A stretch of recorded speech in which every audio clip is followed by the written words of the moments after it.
எல்லாருக்கும் நமஸ்காரம். இன்னைக்கு நம்ம ஸ்கந்தம் 10 அதுல சாப்டர் 3 பார்க்க போறோம்.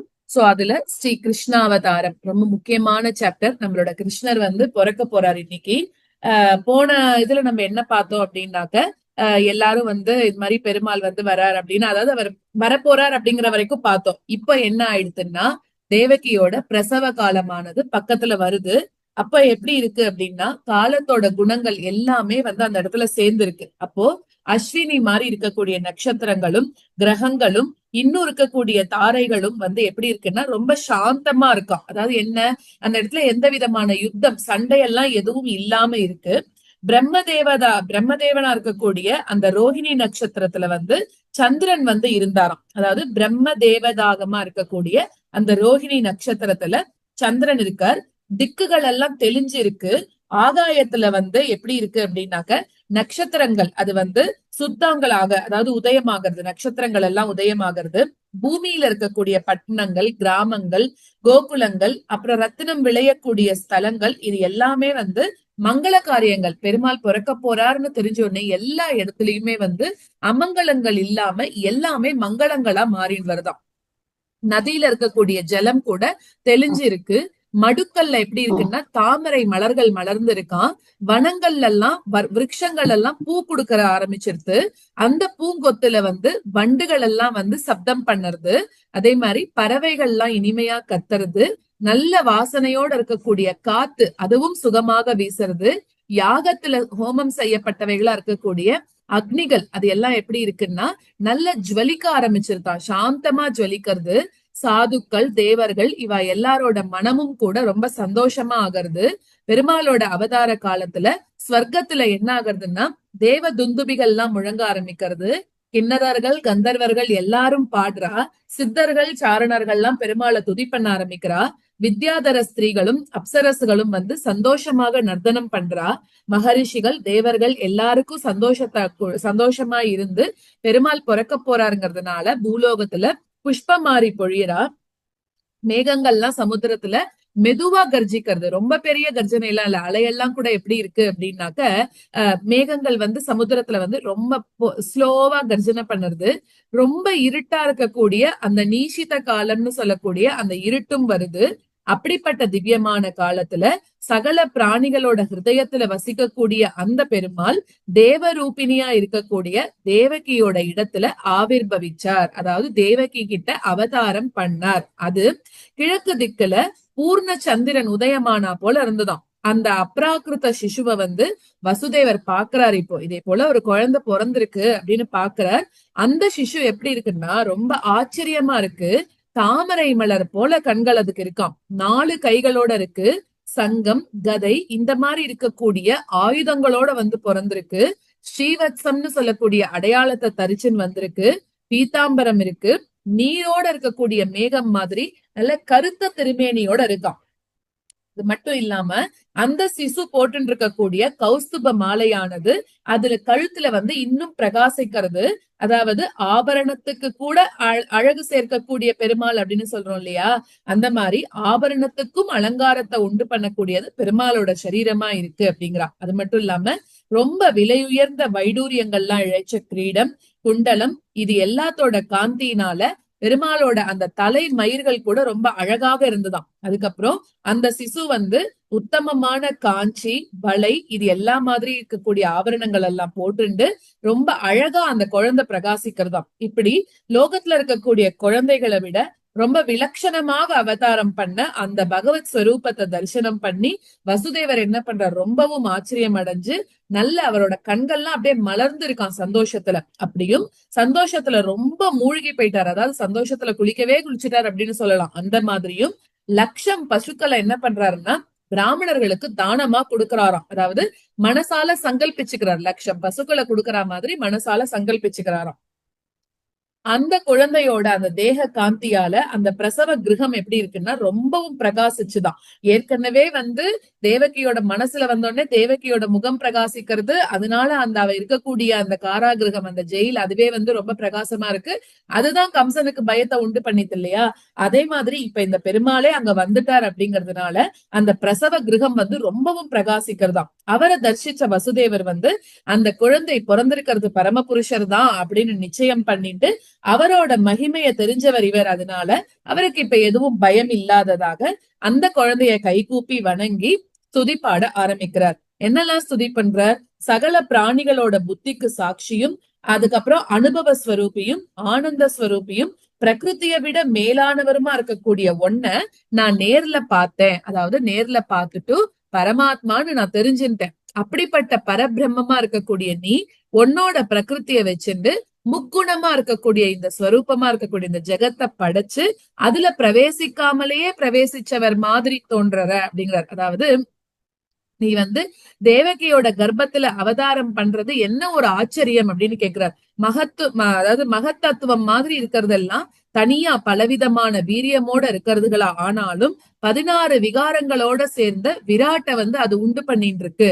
அதுக்கப்புறம் என்ன ஆகுறதுன்னா அதுல பிரவேசிச்சவை மாதிரியும் அது தோன்றுறது. சோ உண்மையிலேயே அதுகள் எதுவும் அதுல பிரவேசிக்கல அப்படிங்கிறா. அது எல்லாமே இந்த அண்டம் உண்டாகிறதுக்கு முன்னாடியே அண்டத்துக்கு காரணமாக தானே அதெல்லாம் இருந்தது அப்படிங்கிறார். அதே போல பெருமாளா இருக்கக்கூடிய நீ இந்த ஜெகத்துக்கு காரணராக, இந்த ஜெகத்தோட உற்பத்திக்கு முன்னாடில இருந்தே நீ இருக்க அப்படிங்கறதுனால நீ அதுல உண்மையாக பிரவேசிக்கிறது கிடையாது. ஆனா நீ பிரவேசிக்கிற மாதிரி தோன்றற அப்படின்னு சொல்றா.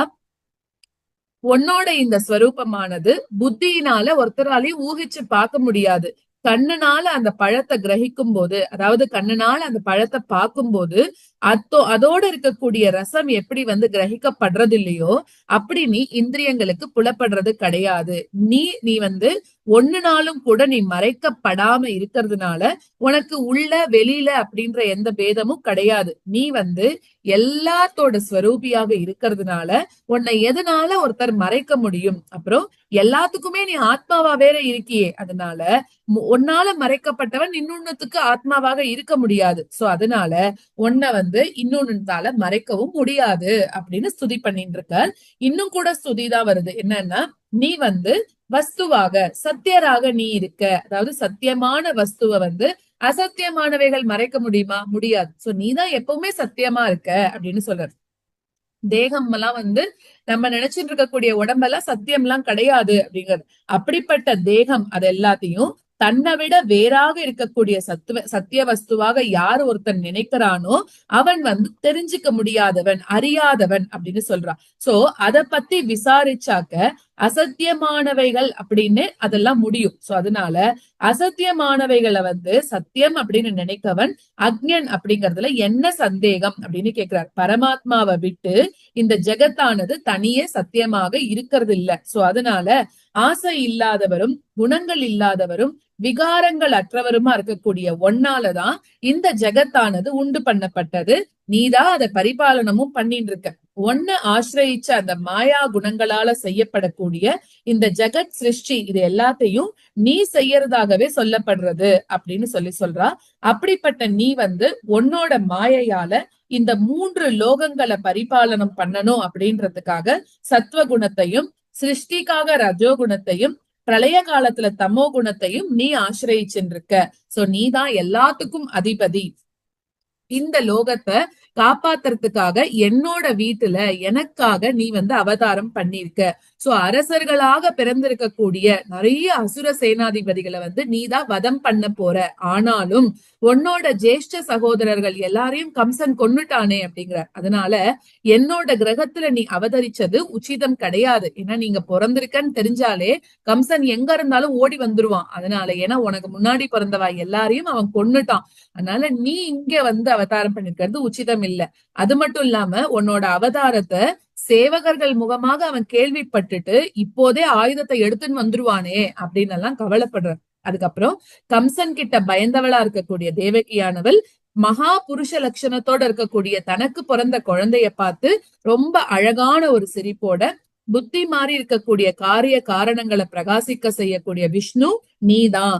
வேதங்கள் வந்து எதை சத்தியம், அதாவது பிரம்மம் சேத்தனம் அப்படின்னும், குணங்கள் அற்றது அப்படின்னும், விகாரமாற்றது என்றும் அப்படின்னும், சத்தா மாத்திரம் அப்படின்னும், விசேஷமில்லாதது அப்படின்னும், சந்நிதி மாத்திரத்தால அந்த சகல காரியங்களையும் சாதிக்கிறது அப்படின்னு சொல்றதோ, இந்த வேதம் என்னெல்லாம் எதை பத்தி எல்லாம் சொல்றதோ அது எல்லாமே நீதான் அப்படின்னுட்டான்.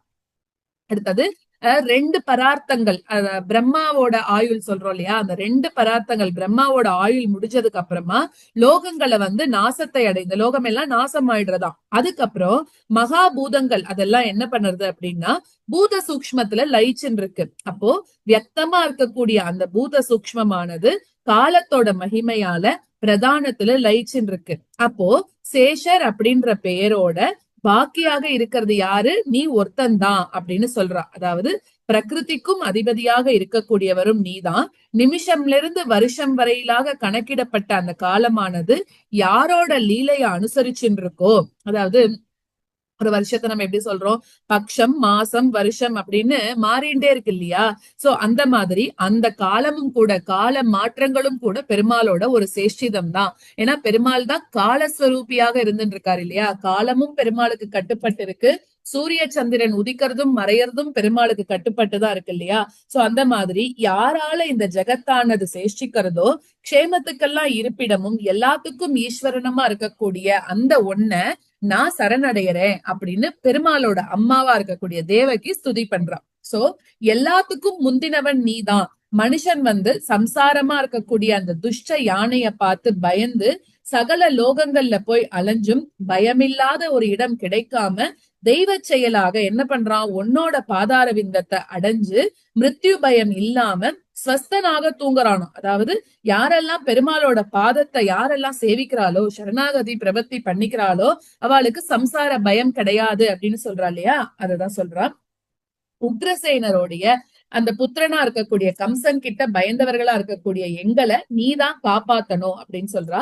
பக்தர்களுக்கெல்லாம் பயத்தை நிவர்த்திக்க கூடியதும் தியானத்தால அறியக்கூடியதுமா இருக்கக்கூடிய இந்த ஸ்வரூபத்தை கர்ம சக்ஷுஸ்க்கு விஷயமாக செய்ய வேண்டாம். அதாவது ஞான கண்ணால பார்க்கக்கூடிய ஸ்வரூபமானது தோல் கண்ணுக்கு புலப்பட வேண்டாம். அதனால தைரியம் இல்லாதவளா இருக்கக்கூடிய நான் என்ன பண்றேன், பாவியா இருக்கக்கூடிய கம்சன் உன்னோட அவதாரத்தை தெரிஞ்சுக்காம இருக்கணும் அப்படின்னு நான் பயப்படுறேன். அதனால சங்கம் சக்கரம் கதை தாமரை மலர் இதோட காந்தியோட இருக்கக்கூடியதும் 4 கைகள் உள்ளதும் திவ்யமுமா இருக்கக்கூடிய இந்த ஸ்வரூபத்தை நீ மறைச்சுக்கோ, இப்படி வந்து பிறந்துட்டியே அப்படின்னு சொல்லி கவலைப்பட்டுக்கிறான். ஏன்னா பெருமாள் மகாலட்சுமி சமேதரா வந்து பிறந்துடுறாரு. 4 கை, அப்புறம் அவரோட பாதத்துல அவருக்கே இருக்கக்கூடிய சங்கம் சக்கரம் அந்த மாதிரி இருக்கக்கூடிய அடையாளங்களோட வந்து பிறந்துடுறாராம். இப்படி பிறந்துட்டா பயப்படுவா, எல்லாரும் வந்து கம்சன் உன்னை வந்து தூக்கின் போயிடுவான் அப்படின்றதுக்காக ஒரு அம்மாவா என்ன சொல்றான்னா, இந்த ஸ்வரூபத்தை நீ மறைச்சுக்கோ. மறைச்சுட்டு நீ எப்படி இருக்கணும்னா, இங்க இருக்கக்கூடிய குழந்தைகள்லாம் எப்படி இருப்பா, இந்த பூலோகத்துல இருக்கக்கூடிய குழந்தைகள் எப்படி இருப்பாளோ அதே போல நீ மாத்திக்கோ அப்படின்னு கேக்குறா. பிரளய காலத்துல இந்த ஜெகத்தானது யாரோட சரீரத்துல நெருக்கம் இல்லாம சுகமாக இருக்கோ அப்படிப்பட்ட பரமபுருஷனா இருக்கக்கூடிய நீ என்கிட்ட அவதாரம் பண்ணிருக்க. சோ இது வந்து மனுஷ்ய பாவனைய அங்கீகரிச்சதே ஒழிய வேறு கிடையாது. இது ரொம்பவும் ஆச்சரியம் அப்படின்னு சொல்லி தேவகி அடுத்தது ஸ்தோத்திரம் பண்றா. அதை கேட்ட பெருமாள் என்ன சொல்றாருன்னா, தேவகிய பார்த்து ஸ்வாயம்புவ மன்வந்திரத்துல முன் ஜென்மத்துல நீ என்னவா இருந்த, பிரஷ்னி அப்படின்னு சொல்லக்கூடிய பேரோட இருந்தியா. அப்போ இந்த வசுதேவர் சுதபஸ் அப்படின்னு சொல்லக்கூடிய பிரஜாபதியா இருந்த. இதெல்லாம் நம்ம ஏற்கனவே படிச்சிருக்கிறது தான். அதாவது பிரஷ்னி சுதபஸ் 2 பேரும் ஹஸ்பண்ட் அண்ட் ஒய்ஃபா இருந்திருக்கா.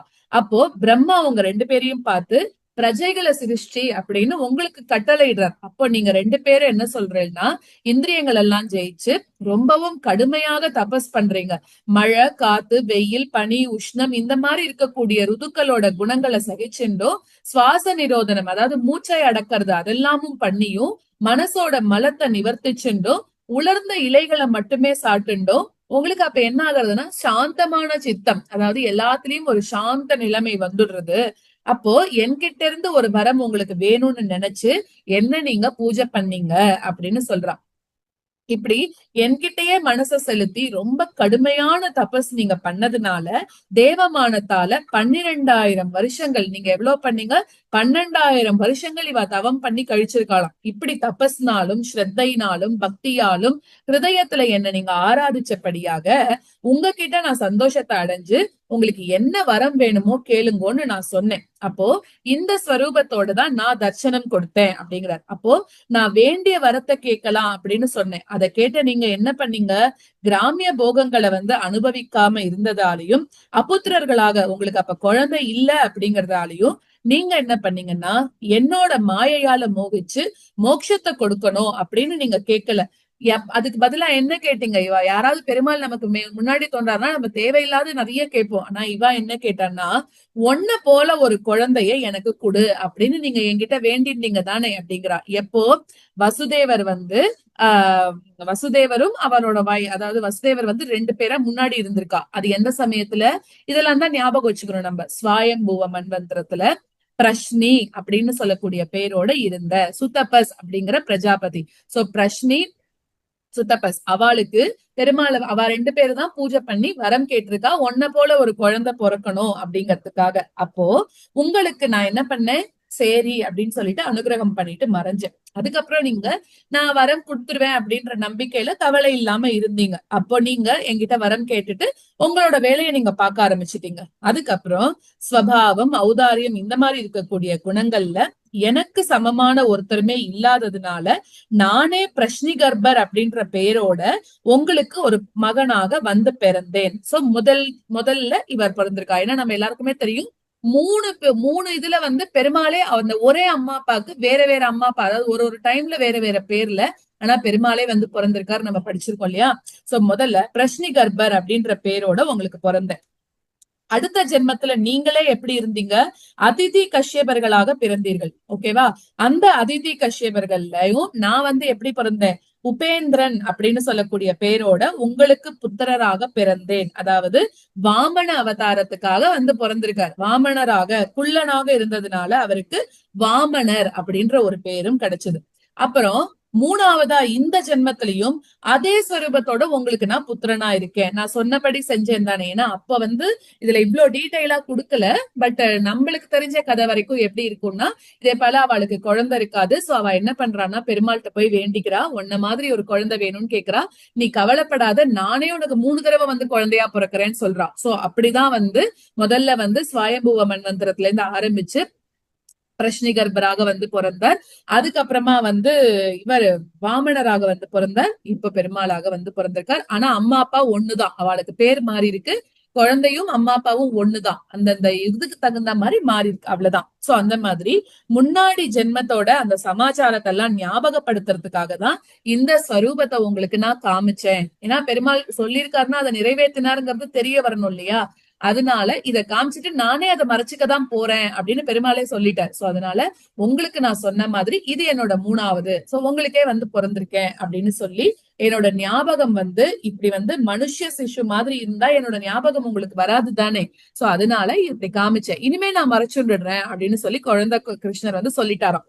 சோ நீங்க 2 பேரும் என்ன புத்திரனாகவும் பரபிரம்மமாகவும் தியானிச்சு என்கிட்ட நீங்க பிரீத்தியோட இருந்தீங்கன்னா என்னோட உத்தம கதி உங்களுக்கு கிடைக்கும் அப்படின்னு சொல்றா. கம்சன் கிட்ட நீங்க பயப்படுறதுனால என்ன கோகுலத்துக்கு அனுப்பிடுங்கோ அப்படின்னு சொல்றா. ஏன்னா எனக்கு எந்த பயமும் இல்ல, நீங்க பயப்படுறதுனால என்ன வேணா நீங்க கோகுலத்துக்கு அனுப்பி வச்சிருங்கோ. அந்த இடத்துல இருக்கக்கூடிய என்னோட மாயையா இருக்கக்கூடிய யசோதைக்கு பிறந்திருக்கக்கூடிய குழந்தை, அதுவும் பெருமாளோட விளையாட்டு தான். யசோதையோட பொண்ணை இந்த இடத்துக்கு எடுத்துன்னு வாங்கோ அப்படின்னு சொல்றா. நீங்க எடுத்துன்னு வரும்போதும் பயப்பட வேண்டாம், வாச படிக்கதவெல்லாம் அதுவா திறந்துக்கும், தாண்ட முடியாத யமுனா நதி கூட மார்க்கத்தை கெடுக்கும் அப்படின்னா இவர் எடுத்துன்னு போயிட்டு இருக்கார். வசுதேவர் ஒரு நல்ல ராத்திரியில அந்த யமுனா நதியில எடுத்துன்னு போயிட்டு இருக்கார். யமுனா நதி பயங்கரமா எப்பவும் பெருக்கெடுத்து ஓடக்கூடிய நதியா அது. இப்படி அவர் ஒரு கூடையில வச்சு எடுத்துன்னு போயிட்டு இருக்கார். ஆனா என்ன அப்படின்னா எங்க எடுத்துன்னு போனா அப்படியே நம்மள மூழ்கிடுமோ அப்படின்னு பெருமாள்கிட்ட வேண்டிக்கிறார் வசுதேவர். அப்ப பெருமாள் என்ன பண்றாருன்னா தன்னோட பாதத்தை லைட்டா படுற மாதிரி வைக்கிறாராம். பெருமாள் பாதம் பட்டதுனால யமுனா நதியும் தூய்மை அடைஞ்சது, வழியும் விட்டுதான். சோ அவர் போயிட்டு திருப்பி வர வரைக்கும் அந்த யமுனா நதியில தண்ணி இல்லாம கரெக்டான பாதையை யமுனா வழிவகுத்து கொடுத்துதான். சோ அந்த மாதிரி சொல்றார். அதுக்கு ஏத்த மாதிரி யமுனா நதியும் மார்க்கத்தை கொடுத்தது அப்படின்னு அனுகிரகம் பண்ணி தன்னோட மாயையால அவ அம்மா அப்பா பார்த்துட்டே இருக்கும்போது இந்த லோகத்துல இருக்கக்கூடிய குழந்தை மாதிரி அழகான ஒரு குட்டி கிருஷ்ணரை மாறிட்டாராம். அதுக்கப்புறம் பெருமாளோட உத்தரவுப்படி வசுதேவர் வந்து அந்த குழந்தைய எடுத்துட்டு பிரசவ கிரகத்துல இருந்து கோகுலத்துக்கு போகணும் அப்படின்னு கிளம்புறார். அப்ப கோகுலத்துல நந்தனோட ஒய்ஃபா இருக்கக்கூடிய யசோதை கிட்ட யோகமாயா வந்து ஒரு பெண் குழந்தையாக பிறக்கிறா. அந்த மாயையோட மகிமையால வாயிற்காவ, அதாவது அந்த செக்யூரிட்டி கார்ட்ஸ் அவாலும் அங்க இருக்கக்கூடிய பட்டணத்து ஜனங்களும் வந்து நன்னா தூங்கிட்டு இருந்தாலும் எல்லாருக்கும் வந்து தூக்கத்தை கொடுத்துட்டா அந்த யோகமாயா. அப்புறம் அவளோட இந்திரியங்களும் எல்லாமே அடங்கி போயிருந்ததாம். என்ன நடக்கிறதுனே தெரியாம எல்லாரும் தூங்கிட்டு இருந்தா. பருத்த சங்கிலிகள் அதெல்லாம் வந்து பூட்டப்பட்டிருந்த கதவுகள் கூட தானாக திறந்துடுதாம். அப்போ அந்த கிருஷ்ணரை எடுத்துட்டு வசுதேவர் வந்த உடனே அந்த சூரியனை பார்த்த இருட்டு விலகி போற மாதிரி அந்த இடத்துலயும் அந்த கதவுகள் எல்லாம் வந்து திறந்துடுது அப்படிங்கிற. மேகமானது மெதுவா மழை பொழிஞ்சிட்டு இருந்துதான்.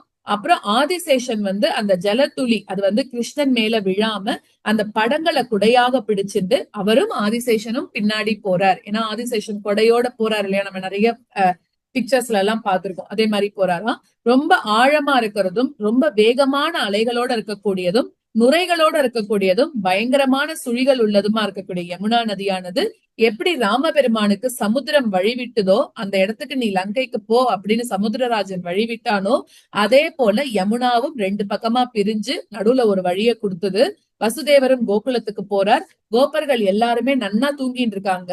அப்ப கிருஷ்ணரை யசோதையோட படுக்கையில வச்சுட்டு அந்த கன்னிகைய அந்த ஒரு யோகமாயாவை எடுத்துட்டு திருப்பி தன்னோட கிரகத்துக்கு வந்து தேவகியோட படுக்கையில அந்த குழந்தைய வச்சுட்டு தன்னோட பாதங்கள்ல திருப்பி அவரே அந்த விலங்கெல்லாம் போட்டுட்டு முன்னாடி மாதிரி ஆயிட்டாராம். சோ நந்தனோட பத்னியா இருக்கக்கூடிய யசோதைக்கு வந்து பிரசவம் பண்ணதுதான் தெரியுமே தவிர அந்த குழந்தை பிறந்தது ஆணா பெண்ணா அப்படிங்கறதெல்லாம் எதுவுமே தெரியாதான். ரொம்ப சிரமத்தினால அவ என்ன பண்ணா, அந்த டெலிவரி ஆன சிரமத்தினால நன்னா தூங்கிட்டு இருந்தாலும். சோ இனிமே என்ன நடக்க போறது, அப்புறம் அந்த யோகமாய இங்க வந்த உடனே என்ன நடக்க போறதுங்கிறது அடுத்த சாப்டர்ல சொல்லுவான். ஓகேவா? சோ இப்போதைக்கு நம்ம முன்னாடி சாப்டரை ரிவிஷன் பண்ணிடலாம்.